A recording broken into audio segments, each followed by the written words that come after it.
Përshëndetje dhe mirë se erdhët të gjithë ju të Shënjës së Ujorit. Do bëjmë një mesazh nga letrat Lenomar që janë të thella dhe plot kuptim. Mesazhi juaj është pemë, të dashur ujor, është pemë. Pemë është simboli i jetës që rrënjoset thellë në tokë dhe ngrihet lart drejt qiellit. Kur del kjo letër, ajo të fton të shohësh jetën si një proces të ngadaltë, por të qëndrueshëm. Çdo përvojë është një unazë e re në trungun tënd të brendshëm. Ajo flet për shërimin që vjen me kohë, për një lidhje të fortë me natyrën dhe për trashëgiminë shpirtërore, si nga e kaluara personale, ashtu edhe nga linja të thella familjare apo karmike, të dashur. Në aspektin emocional, kjo letër tregon një lidhje që ka potencial për jetëgjatësi, jo në një zjarr që ndizet shpejt dhe fiket, por një afeksion që ndërtohet ngadalë, me rrënje të thella dhe degë që shtrihen me kohë.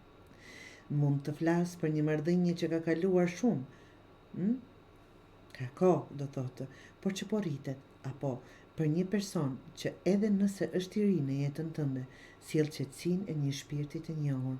Gjithashtu mund të tregojë një çështje emocionale nga e kaluara që kërkon shërim, falje dhe integrim.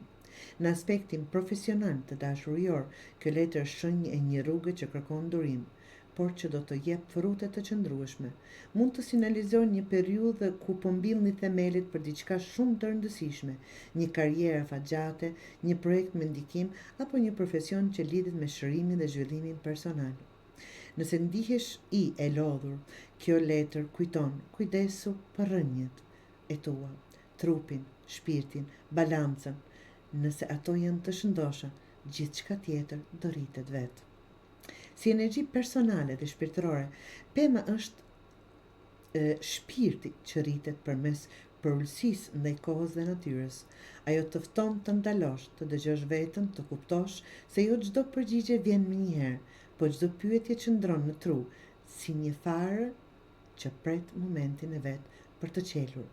Kjo letër lidh me linjën e të parave, me gjurmë të trashëgimisë shpirtërore, por edhe me karmën që mund apo po ndriçon për veten dhe ndoshta edhe për brezat që vinë. Të dashur ujor.